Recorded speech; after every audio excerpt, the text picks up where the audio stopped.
Аллаға мақтаулар, пайғамбарымызға сансыз салауаттар болсын. Ассаламу алейкум, құрметті оқырмандар. Қадірлі оқырмандарым, Алланың көркем есімдерінің қазыналарының ішінде жасырын жатқан бүгінгі есім Әл-Мұқит. Әл-Мұқит Алланың көркем есімдерінің бірі. Бұл есім көркем есімдер саналған хадисте келген. Қут, яғни қорек, нәр, адамды тірі ұстап тұратын ризық, жан сақтауға жететін азық, адамды тік ұстайтын, әлін қалпына келтіретін, әрекет етуіне күш беретін нәрсе қут деп аталады дейді тілдік мағынада. Нан қорек, сүт қорек, ал кейбір жемістер негізгі қорекке жатпайды. Негізгі азық бар, қосымша азық бар. Негізгі азық қорек болады. Ал Алланың есімдерінің бірі Әл-Мұқит. Кейбір ғалымдар қут, яғни адам денесін тік ұстап тұратын, тіршілігін жалғастыратын азық деді. Абдулла ибн Аббас радиаллаху анху былай дейді: Әл-Мұқит, Әл-Мұқтадир, құдірет иесі. Қалай адамға азық керек? Оны жаратқан Алла оған азықты да жаратты. Азық пен адам денесінің арасында сәйкестік жаратты. Дене ішінде осы азықты қабылдап, сіңіріп, пайдаға айналдыратын жүйелер жаратты. Демек, жаратылыс бар, сәйкестік бар, қабылдау бар. Мысалы, сиыр өндіретін сүттің жүйесі өте күрделі. Сүт бездерінің жасушалары арқылы қан өтеді. Сол қаннан нәжіс пен қан арасынан қызыл қан жасушалары мен басқа заттардың арасынан ақуыздар, майлар, қоректік заттар, минералдар таңдап алынып, сүтке айналады. Осы жүйені жобалаған, сүтті адам ағзасына лайық еткен, адам денесінде оны қабылдайтын, қорытып, энергияға айналдыратын мүшелерді жаратқан Алла. Сондықтан Әл-Мұқит, Әл-Мұқтадир, яғни білім мен құдірет иесі.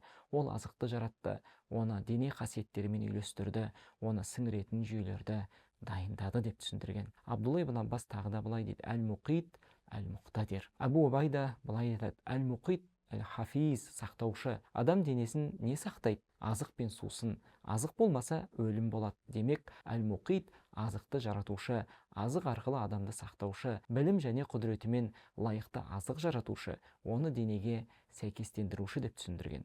Тағы да былай айтылады: Әл-Мұқит жаратылыстардың азығын беруші. Күн сайын қанша жануар сойылады.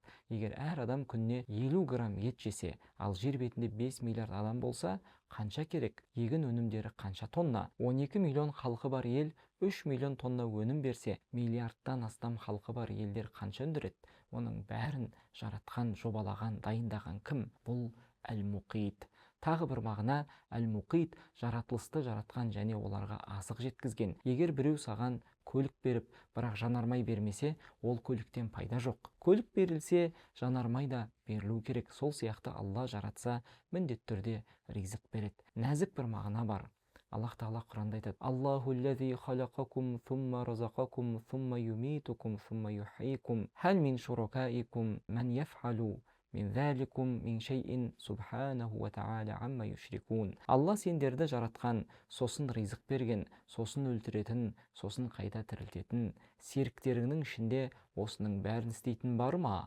Ол Алла пәк, әрі олардың серік қосуынан жоғары деген Рум сүресінде. Алла Тағала «Фумма разақакум» деп өткен шақпен айтты. Сосын ризық береді демеді. Яғни болашаққа қатысты. Неге? Сенімділік үшін. Мысалы, бір адамды шетелге жіберіп, 5 жылдық қажетінің бәрін алдын ала берсең, ол тынышталады. Сол сияқты Алла сендерді жаратты, сосын ризық берді деді. Яғни ризық мәселесі шешілген. Әл-Мұқит жаратылысты жаратқан және оларға азық жеткізген. Мысалы, қой адам үшін арнайы жаратылғандай. Жүнінен бастап терісіне, етінен майына, сүйегіне, ішкі ағзасына, мүйізіне дейін бәрінен адам пайдаланады. Ол адамға қызмет етуге лайықталған, тез көбейеді, ағзасы адам ағзасына ұқсас жүйелерден тұралады. Демек, Әл-Мұқит жаратты, сәйкестендірді, пайдаға айналдырды. Кең мағынада ол жаратылыстарға қажеттісін де, артықшылығын да берді. Ол денелердің азығын да, рухтардың азығын да берді. Мұнда мағына кеңейеді. Қутул ашбах, яғни денелердің азығы, қутул аруах, рухтардың азығы деп ғалымдар екіге бөлген. Ашбах, яғни өткінші денелер, аруах, рухтар, нәпсілер. Дене үшін нан мен су қажет, жүрек үшін Алланы тану, оған жақындау қажет. Рухтың азығы Алланың разылығы, жүрекке түсетін тыныштық, Алланы тану, ізгі амал арқылы жүректің жарқырауы. Адам кейде қалағанын жеп, қалағанын ішіп, дүниенің ләззаттарын көрсе де, ол Аллаға жақындауды, разылығын сезінуді қалайды. Денені тойдыру, рухты тойдырмайды. Егер бір адам ықыласпен намаз оқып, көзінен жас ақса, Құран оқып ерекше қуаныш сезінсе, ол жүректің тойуы, ол риясыздықты, қабыл болуды, Алланың жүрегіне тыныштық түсіргенін сезет. Бұл қутул құлуб, жүректердің азығы деп аталады. Басқа мысал, үйде барлық тағам, киім бар, бірақ әке баласына қарамайды, жылы сөз айтпайды. Бала тек тамақпен қанағаттана ма? Жоқ. Ол әкесінің күлімсіреуін, иығына қолын қоюын, құшағына алуын қалайды. Құшақ тамақ емес, күлімсіреу тамақ емес, бірақ ол жүректің азығы. Адам рухани өскен сайын, осы рухани азыққа мұқтаждығы күшейеді. Иманның нұры күшейген сайын, ең үлкен бақыт Алланың оны сүйетінін сезіну. Жүрек азықсыз қалса, ол шөл далаға айналады. Кейде жылау, рахым жылауы жүрекке ерекше ләззат береді. Бұл иман әлеміне, Аллаға жақындау әлеміне кіру дейді ғалымдар. Бір дұғада: «Уа Алла, бізді нәпсі батпағынан жақындық бақтарына шығар» делінген. Жақындық жәннат, иман, туралық, аманат, намаз, Құран, бәрі жақындық дейді ғалымдар. Адам ең жақсы тағамды жесе де, дүние ләззатын көрсе де, жүрек бос қалса жалығады. Өйткені бұл дүние шектеулі, ал адамның жаны шексіз. Оны тек Аллаға жақындау ғана толтыра алады. Осылайша қут сөзі кеңейді. Дене азығы тағам мен су, жүрек азығы Алланы тану, оған жақындау. Сондықтан ең ауыр жаза, Аллах Тағала айтқандай Құранда: «Кәллә иннахум ан раббихим яума изин ламахджубун». Жоқ, сол күні олар Раббыларынан перделенеді дейді Мутаффин сүресінде. Егер бір әке баласымен ерекше махаббатта болса да, оған кет, бетіңді көрмейін десе, бұл сөз сезімтал, еркелетілген бала үшін ең ауыр жаза болады. Кейбір сөздіктерде әл-муқит, әл-хафиз, сақтаушы деп түсіндірілген. Хафиз жай сақтаушы, ал хафиз фаил, өте сақтаушы, шектен тыс сақтау мағынасында деп түсіндіреді ғалымдар. Сондай-ақ ол білім мен құдірет тұрғысынан әл-муқтадир, әл-қадир, әл-мұқаддир. Азық-түлік теңгерімі аса дәлдікпен жаратылған. Бұрын айтылғанындай, егер сәби ана сүтін ембей өссе, анасы қайтыс болса, ажырасса немесе дене бітімінен қорқып емізбесе, орнына сиыр сүті берілсе, болашақта ауыр асқынулар болуы мүмкін дейді дәрігерлер. Себебі сиыр сүтіндегі ақуыз мөлшері сәбидің ағзасы көтере алатын мөлшерден 4 есе көп. Бұл жүрек, қан тамырлары, бауыр, бүйрек ауруларына әкелуі мүмкін. Кейбір жүрек, қан тамыр, бауыр, бүйрек аурулары ана сүтінен айырылумен байланыстырылған. Тіпті ана сүтінің құрамы бір емізудің өзінде өзгеріп тұрады. Қазіргі балалар тағамы зауыттарының бәрінде еш нәрсе ана сүтін алмастыра алмайды деп жазылады. Демек, мұнда есеп, білім, құдірет және сақтау бар. Әл-муқит сөзі Құранда бір рет Ниса сүресінде келген. «Ма яшфа шафаатан хасанатан якун лаху насибу минха, ва ма яшфа шафаатан сайиатан якун лаху кифлун минхума, ва кана Аллаху аля кулли шайин муқита». Кім жақсы араша түссе, одан өзіне үлес болады. Кім жаман араша түссе, одан өзіне үлес болады. Алла әр нәрсеге мұқит дейді Ниса сүресінде. Яғни Алла сақтаушы, бәрін жазып, бәрін сақтайды. Біреуді Аллаға бағыттасаң, бір мұъминмен таныстырсаң, шынайы адаммен жолықтырсаң, бұл жақсы араша болу Құранда айтылған. Біреуді күнәға, Алла разы болмайтын жолға, бұрыс әдіске итермелесең, бұл жаман араша. Жақсы арашаға саған одан үлес бар. Жаман арашаға саған одан үлес, яғни салдарына ортақ боласың. Алла бәрін біледі, бәрін тіркейді, бәрін сақтайды. Сенің жақсы не жаман арашаң да жазылады. Кейде біреу жасөспірім баланы шетелге жіберуге кеңес береді, ал ол елде азғындық көп болса, сол кеңесті берген адам оның салдарына үлес алады. Сондықтан Алла Тағала Құранда бізге айтып жатқаны мынау: «Уәлә тутиъ мән ағфална қалбаху ан зикрина уаттаба'a хаваху ва кана амруху фуруда». Біз жүрегін өзімізді еске алудан қаперсіз еткен, нәпсісіне ерген және ісі шектен шыққан адамға бойсұнба дейді Кахф сүресінде. Кез келген кеңес күнәға алып барса, бұл жаман араша. Ал кез келген кеңес пайдаға, жақсылыққа алып барса, бұл жақсы араша дейді. Біреуге ілім мәжілісіне баруды кеңес етсең, сол мәжілістен туған әрбір жақсылық сенің де амал дәптеріңе жазылады. Ал біреуге жүздеген арнаны көрсететін антенна алуды кеңес етсең, сол түндердегі әрбір құлау, әрбір күнә сенің де дәптеріңе жазылады дейді ғалымдар. Мұқит сақтаушы, құдірет иесі, куә, бәрін есепке алушы. Құранда мұқит сөзі бір-ақ рет келген деп жоғарыда атап өттік. Ол Ниса сүресіндегі «Ва кана Аллаху аля кулли шайин муқита». Ал-Қут түбірі Фуссилат сүресінде «Ва жа'аля фиха равасия мин фауқиха ва барака фиха ва қаддара фиха ақуатаха фи арбаати айям сауаан лиссаилин. Онда жерде тауларды орналастырды, оған береке берді және 4 күнде оның азығын өлшеп белгіледі, сұраушылар үшін тең етіп дейді. 4 күн, 4 маусым. Жер өсінің еңкеюі болмаса, маусым алмасу болмас еді. Осы маусымдық айналым ризықтың жүйелі келуінің бір көрінісі. Мұқит пен Раззақ есімдерінің айырмасы қандай деп сұрағымыз келсе, оның жауабы мынау. Кейбір ғалымдар былай түсіндіріп берген. Әл-Мұқит негізгі азықты жаратушы және жеткізуші. Ар-Раззақ жалпы ризық беруші, қоректі де, қорек еместі де деген. Аллах тағала айтады: «Ватаджалуна ризқакум аннакум туказзибун». Ризығыңды шүкірдің орнына жоққа шығару қыласыңдар ма? Дейді Уақиға сүресінде. Ризық тек негізгі азық емес, одан кең ұғым. Ғалымдар айтады, қорек екі түрлі болады. Дене азығы тамақ, жүрек азығы мағрифат, яғни Алланы тану. Мұқит дененің тіршілігіне жететін азықты жаратушы. Мұқит рухты тірілтетін мағрифатты, яғни Алланы тануға қатысты білімді беруші. Қосымша мен негізгі деген түсініктерге енді сол нәрсе келейік. Дәмдеуіштер қорек емес, бірақ дәмді арттырады. Жемістер қорек емес, бірақ рахат береді. Негізгі азық Мұқит есімінің аясында. Артық ләззат сыйлайтын нығметтер Вадуд сүйікті есімінің аясында дейді ғалымдар. Біреу сені қонаққа шақырып, тек бір тағам қойса, тоясың. Бірақ түрлі тәтті гүл, сән қойса, бұл махаббаттың белгісі дейді. Мұқит есіміне қатысты әдеп. Бұл есіммен байланысымыз қандай? Бірінші әдеп тек халал әрі таза нәрсені жеу. Алла бізді асырайды. Біз тек халал табыспен келген азықты жеуіміз керек. Арам екі түрлі. Өз заты арам, мысалы шошқа еті, және екіншісі жолымен арам, мысалы адал қой етін ұрлап жеу. Біріншісі затынан арам, екіншісі жолынан арам. Алла жаратқан тағам бізге берілген, бірақ оны тек адал жолмен алуымыз керек. Пайғамбар алейхиссалату вассалам хадисінде айтады: «Уасағат, тағамыңды таза ет, халал ет, сонда дұғаң қабыл болады» дейді, Табаранида келген риуаятта. Қолыңыздағы мал халал болу керек. Егер ол халал болса, сонымен сатып алған тағамда Алла алдында таза болады. Ал егер табыс адал жолмен келсе, өтіріксіз, алдаусыз, айласыз, монополиясыз, сипат өзгертуінсіз, жалған антсыз, онда сол ақшамен алынған тағам да таза болады. Суфиян ас-Саури халал табысқа соншалықты сақ болған, балалары кедейлікті көрген.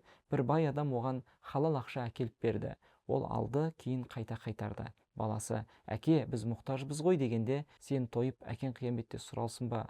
деді. Айтуға болады, діннің 9-дан бірі ризықтың халалдығында деп. Адал табыс, яғни заты адал, жолы халал, сөзі шын, уәдесі дұрыс, бағасы әділ, сатып алушыға насихат бар, алдау жоқ, өтірік жоқ, сипат өзгерту жоқ дейді ғалымдар. Осындай табыс берекелі табыс. Екінші әдеп нығметтен нығмет иесіне өту. Алдыңа шай қойылды. Кім шайдың дәмін жаратты? Қантты кім жаратты? Суды кім мөлдір етті? Нанды кім жаратты? Бидайды кім өсірді? Сүтті, майды, зәйтүнді кім жаратты? Мұъмин дастархан басында отырып тек тағамды емес, мұқитты көреді. Сондықтан бисмилля деп бастайды, альхамдулилля деп аяқтайды. Кейде 100 000 теңге бір тілім нанға татымайды. Шөл далада бір стакан су патшалықтан қымбат. Денсаулық, ас қорыту, зәр шығару бәрі нығмет. Бұлардан айырылған адам ғана бағасын біледі. Мұъмин дастарханда отырып, қоректен қоректі беруші мұқитқа өтеді, нығметтен нығметті беруші мұнайымға өтеді, ас дәмінен иесінің кеңдігін көреді. Пайғамбар саллаллаху алейхи ва саллям асықпай тамақтануды, тамақ үстінде Алланы еске алуды үйретті. Үшінші әдеп тек Алладан ғана сұрау. Мұқит ризықтың иесі, қазыналар оның қолында. Мұъмин өз қажетін тек Алладан сұрайды. Хадисте пайғамбарымыз былай дейді: «Уа Муса, тіпті сандалыңның бауын да, яғни аяқ киіміңнің, қазаныңның тұзын да менен сұра» деген. Енді қоректің түрлері бар. Ғалымдар қоректі 3-ке бөлген. Бірінші тамақ, дененің азығы, екінші бойұсыну, ғибадат арқылы рухтың азығы, үшінші жақындық, Аллаға жақындау ләззаты. Пайғамбар саллаллаху алейхи ва саллям былай дейді: «Мен Раббыммен бірге түнеймін, ол мені тамақтандырып сусындатады». Яғни пайғамбарымыздың висол оразасына қатысты айтылған сөзі. Әрі қарай екінші күнді жалғастырып ұстайтын. Бұл рухани азық, рухани қорек. Мысалы, кейбір мәжілістерден шыққанда адам ерекше жеңілдеп, қуанып, нұрланып шығады. Бұл жүрек қорегі. Пайғамбар саллаллаху алейхи ва саллям айтады: «Алланы зікір еткен қауым отырса, періштелер оларды қоршайды, рахым жабады, тыныштық түседі. Алла оларды өзінің қасындағылардың арасында еске алады» деген Муслимде келген хадисте. Осындай Алланы зікір ететін тазалық, ықылас, кішіпейілдік бар мәжілістер кейбір ғалымдардың айтқан қуыт азық түріне жатады. Кейбір ғалымдар айтады, қуыт өлмейтін тіріні, Алланы зікір ету деген. Басқа ғалымдар Алла құлдарының қорегін әртүрлі еткен. Кейбіреулердің қорегі түрлі тағам мен сусын, бұлар адамдар және кейбір жануарлар. Кейбіреулердің қорегі ғибадат пен тәсбих, бұлар періштелер. Кейбіреулердің қорегі мағыналар мен білімдер, бұлар денедегі ақылдар. Ақылда барлық көркем қасиеттерді жинайтын жүйе бар деп түсіндірген. Білуіміз керек нәрсе, егер құл Аллаға құлшылықпен айналысса, Алла оған барлық қажеттіліктерін қамтамасыз ететіндерді бағынышты етеді. Ал нәпсісімен айналысқанда Алла өз нәпсісіне қалдырады. Алланы зікір етумен шұғылданған адамның қорегі қамтамасыз етіледі, қажеті жеңілдетіледі. Олар мешіттерінде де, ал Алла олардың істерінде. Ал нәпсімен айналысқанда Алла өзіне қалдырады. Ал адам әлсіз, сонда ол абдырау мен шаршауға түседі. Пайғамбар саллаллаху алейхи дұғасында айтады: уа Алла, Мұхаммед әулетінің ризықтарын қорек қана ет деген Муслимде. Басқа риуаятта кифафан, жеткілікті деп келген. Және пайғамбарымыз айтады, адамға күнә ретінде өзі асырайтындарды қараусыз қалдыруы жеткілікті болып саналады деген. Ең үлкен күнә балаларыңды қараусыз қалдыру, оларды Раббыларымен таныстырмау, денесін тамақтандыруда, киіндіруде, емдеуде немқұрайлы болу. Балаларға қамқорлық ең ұлы ғибадаттардың бірі. Қадірлі оқырмандар, Әл-Мұқит есімі күн сайын 3 мезгіл тамақта көрінеді. Әрбір ілім мәжілісінде де мұқит бар. Үйде тамақ ішкенде бұл Алланың дастархан екенін көру керек. Тамақтың қалай жаратылғанын, қалай өскенін, қалай пісірілгенін ойлау керек. Нығмет мұнайымге нұсқауы керек. Қут мұқитке нұсқауы керек. Мешітке кіргенде басқа қорек бар.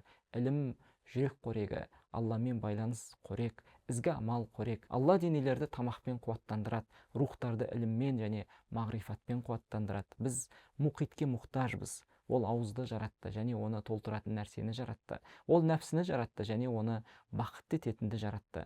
Біз тамақ ләззаты мен Аллаға жақындау ләззатының арасындамыз. Әл-Мұқит есімі адам тірі болғанша бірге жүреді. Пайғамбар саллаллаху алейхи вассалам ең кішкентай нығметті де ұлық көретін. Бұл есімді таныған сайын қолыңдағы нығметті құрметтейсің. Пайғамбарымыз айтады: уа Айша, Алланың нығметтеріне құрмет көрсет. Нығмет кетсе, сирек қайта оралады дейді. Алла тағала Құранда былай дейді: ва из таъаззана раббукум ла ин шакартум ла азиданнакум ва ла ин кафартум инна азаби лашадид. Егер шүкір етсеңдер арттырамын, ал күпірлік етсеңдер азабым қатты деген. Және ва ин таудду ниъматаллахи ла тухсуха. Егер Алланың нығметтерін санасаңдар, санап бітіре алмайсыңдар дейді Ибрахим сүресінде. Яғни сендер оны Алланың нығметтерін санап бітіре алмайсыңдар. Егер санау жеңілдеу іс болса да, қолдарынан келмесе, онда шүкір ету одан да ауыр екені анық. Мысалы, бір қуанышты жағдайда саған 100 сыйлық келді делік. Отырып, ширек сағаттың ішінде келген сыйлықтардың бәрін дізіп жазып шығуға болады. Ал әрбір сыйлыққа соған лайық жауап қайтару, бұл әлде қайда көп күш пен мүмкіндікті талап етеді. Сондықтан Алла тағала бізге нығметтерін санап бітіре алмайтынымызды білдірді. Тіпті бір ғана нығметті толық санап шығуға шамамыз жетпейді. Ендеше оған лайықты түрде шүкір етуге, одан да әлсіз екеніміз анық. Міне, құрметті оқырмандар, біз бүгін өздеріңізбен танысқан есіміміз Алланың Әл-Мұқит есімі. Бұл есімнің білімін, нұрын жүректерімізге құйсын. Осы есімнің білімін айналаңыздағы таныстарыңызбен бөлісіңіз, олар да Раббыларын танысын.